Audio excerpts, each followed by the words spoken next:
the walk over preseason week 2. Hair is still in preseason shape as we adjust to the windiest place on earth outside of Cleveland, the North Shore. The Pittsburgh Steelers take on the Tampa Bay Buccaneers in a game that comes with questions after Thursday. Not after the last preseason game, after Thursday. A joint practice between the Pittsburgh Steelers and the Tampa Bay Buccaneers did not go the way Pittsburgh wanted it to. At all, to be really honest with you. The defense didn't look as strong as everybody thought they were going to and hoped that they were going to. And on the other side of that, the offense came in with, maybe they're better with or against other teams.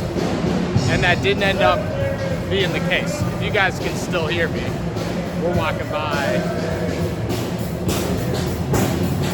little jam session. And as they slow it down, let's get a little close up first.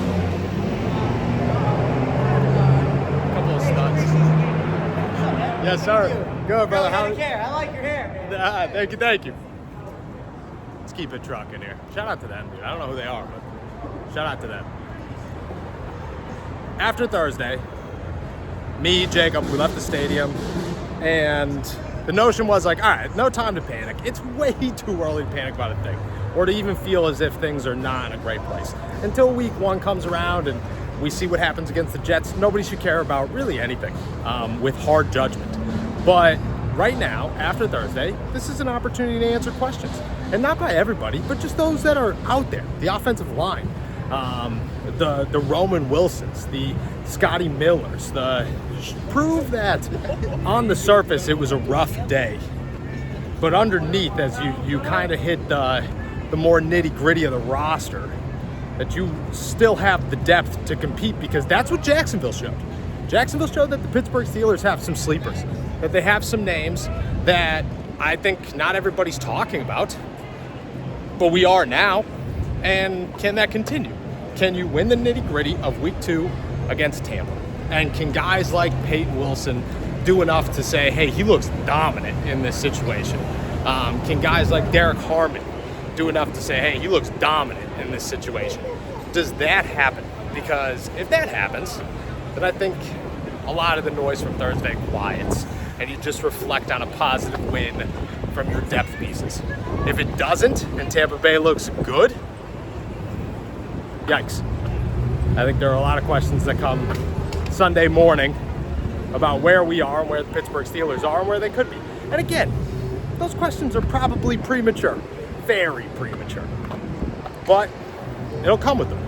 This is an opportunity, that's what the preseason is, to calm the nerves, to answer some questions without really answering questions.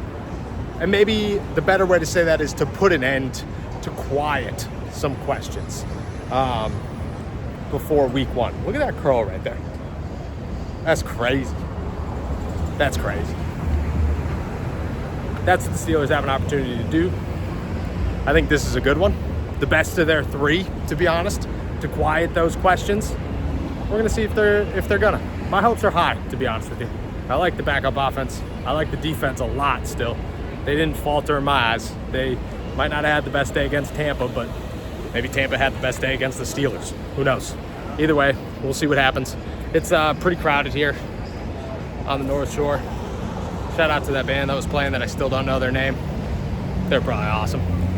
I expect a jamming day. It's a hot one. Bring your sunscreen, drink your water, with your other stuff. Have a good one. Here we go.